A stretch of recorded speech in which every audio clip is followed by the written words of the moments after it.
দিল্লির আকাশ তখন ধুলোয় ঢাকা, গুমোট এক পরিবেশ।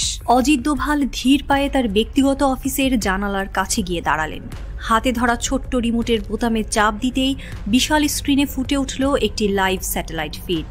একটি সামরিক হেলিকপ্টার বাংলাদেশের আকাশ সীমা অতিক্রম করছে।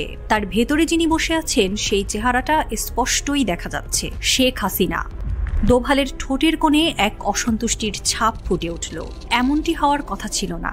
বাংলাদেশের ক্ষমতা ধরে রাখতে এতদিন তিনি হাসিনাকে পেছন থেকে পরামর্শ দিয়ে এসেছেন, ষড়যন্ত্রের নকশা এঁকেছেন। কিন্তু 5 আগস্ট যা ঘটল সেটার জন্য তিনি মোটেও প্রস্তুত ছিলেন না। তাই বলে তিনি কখনো বসে থাকেন না। দোভাল জানেন, একটি গেম শেষ হলে নতুন আরেকটা গেম শুরু করতে হয়। এখন সময় বাংলাদেশের বিপক্ষে পরবর্তী ষড়যন্ত্রের। ভারতের জাতীয় নিরাপত্তা উপদেষ্টা অজিত দোভাল প্রধানমন্ত্রী নরেন্দ্র মোদীর ডান হাত হিসেবে পরিচিত। দিল্লির ক্ষমতার কেন্দ্রবিন্দুতে বসে তিনি শুধু ভারতের স্বার্থ রক্ষা করেন না, বরং প্রতিবেশী দেশগুলোর রাজনীতিকেও নিয়ন্ত্রণের চেষ্টা করেন। কথিত আছে যে শ্রীলঙ্কার রাজনৈতিক পালাবদল হোক, নেপালে চীনা প্রভাব কমানো হোক, কিংবা পাকিস্তানে অভ্যন্তরীণ অস্থিরতা তৈরি করা, এইসব কৌশলের মূলে থাকেন দোভাল। তবে বাংলাদেশের ক্ষেত্রে তার ভূমিকা আরও গভীর ও স্পষ্ট। শেখ হাসিনার সরকারকে ক্ষমতায় টিকিয়ে রাখা, রাজনৈতিক বিরোধীদের দমন করা, সামরিক বাহিনীর মধ্যে বিভাজন সৃষ্টি করা, এসব পরিকল্পনার প্রতিটিতেই দোভালের নাম উঠে আসে। ভারতের শাসক গোষ্ঠীর কাছে তিনি জাতীয় বীর, কিন্তু বাংলাদেশের মতো প্রতিবেশী দেশগুলোর কাছে তিনি একজন ষড়যন্ত্রের মাস্টার মাইন্ড। অজিত দোভাল শুধু একজন গোয়েন্দা নন, বরং একজন নিখুঁত স্ট্র্যাটেজিস্ট। তিনি ভারতের নীতির কেন্দ্রবিন্দুতে দাঁড়িয়ে পুরো দক্ষিণ এশিয়াকে নিয়ন্ত্রণ করতে চান। খোরধার মস্তিষ্কের ভারতীয়র বাংলাদেশ বিরোধী নানান পরিকল্পনার কথা আলোচনা করেন বিশ্লেষকেরা। তাদের আলোচনায় অজিত দোভালের 4টা কৌশল মুখ্য। যদি শেখ হাসিনাকে সরাসরি ক্ষমতায় ফেরানো সম্ভব না হয়, তাহলে তাকে এমন একটা চরিত্র বানাতে হবে যাকে ছাড়া বাংলাদেশ চলবে না। এই ধারণা মানুষের মধ্যে ঢুকিয়ে দিতে হবে। দোভাল ঠিক করলেন, মিডিয়ার মাধ্যমে এমন বার্তা ছড়ানো হবে যে হাসিনার পতনের পর বাংলাদেশ নাকি আরও বেশি অনিশ্চিত হয়ে পড়েছে। বিদেশি পত্রপত্রিকা, আন্তর্জাতিক কূটনীতিকরা একযোগে বলা শুরু করবে, হাসিনার পতনের পর বাংলাদেশে স্থিতিশীলতা নেই, বিনিয়োগ বন্ধ, সামরিক শাসন আসতে পারে। এর মাধ্যমে আন্তর্জাতিক মহলে বাংলাদেশকে অস্থির রাষ্ট্র হিসেবে প্রতিষ্ঠিত করতে হবে।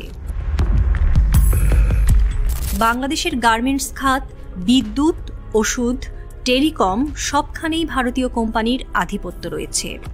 দোভালের পরামর্শে এই কোম্পানিগুলো হুট করে বিনিয়োগ কমিয়ে দেবে, যেন বাংলাদেশ অর্থনৈতিক সংকটে পড়ে। টাকা সংকট তৈরি হলে বেকারত্ব বাড়বে, মূল্যস্ফীতি নিয়ন্ত্রণের বাইরে চলে যাবে। তখন জনগণের মধ্যে অসন্তোষ ছড়িয়ে দেওয়া হবে। এতে নতুন সরকারকে কোণঠাসা করা সহজ হবে। বাংলাদেশে সংখ্যালঘু ইস্যু বরাবরই স্পর্শকাতর। দোভালের পুরনো স্ট্র্যাটেজি হল ধর্মীয় দাঙ্গা বাঁধিয়ে রাজনৈতিক সংকট তৈরি করা। তিনি তার এজেন্টদের কাজে লাগিয়ে ফেসবুক, ইউটিউবে গুজব ছড়াবেন, যাতে সাধারণ মানুষের মধ্যে বিভ্রান্তি তৈরি হয়।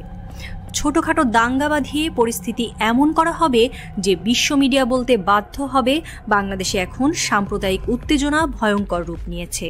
এই সুযোগে আন্তর্জাতিক চাপ সৃষ্টি করা হবে যাতে বাংলাদেশ আরও দুর্বল হয়।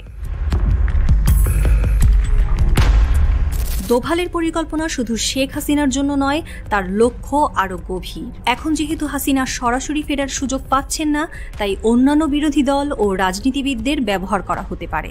ইনক্লুসিভ ইলেকশনের নামে প্রথমে নিরপেক্ষ ভাবমূর্তি নেওয়া হবে, যেন জনগণ বিভ্রান্ত হয়। পরে ধীরে ধীরে হাসিনাকে ফের ক্ষমতার কেন্দ্রে আনার চেষ্টা করা হবে।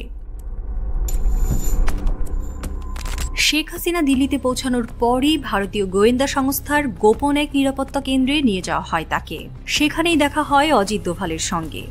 বৈঠকের বিস্তারিত জানা যায় না, তবে বিভিন্ন আন্তর্জাতিক বিশ্লেষক ও কূটনৈতিক সূত্রে জানা যায় এই বৈঠকে বাংলাদেশে অস্থিরতা সৃষ্টির পরিকল্পনা তৈরি হয়। মূলত দোভালের সঙ্গে পরামর্শে শেখ হাসিনা বাংলাদেশে বসেই নয়, দিল্লি থেকে হুমকি ধামকি দেওয়া অব্যাহত রাখছেন। অনেকেই মনে করেন নরেন্দ্র মোদী যতটা না বাংলাদেশের জন্য হুমকি, তার চেয়ে অনেক বেশি ভয়ঙ্কর দোভাল। কারণ মোদী যেখানে কেবল কূটনৈতিক দিক দিয়ে বাংলাদেশকে ভারতের প্রভাব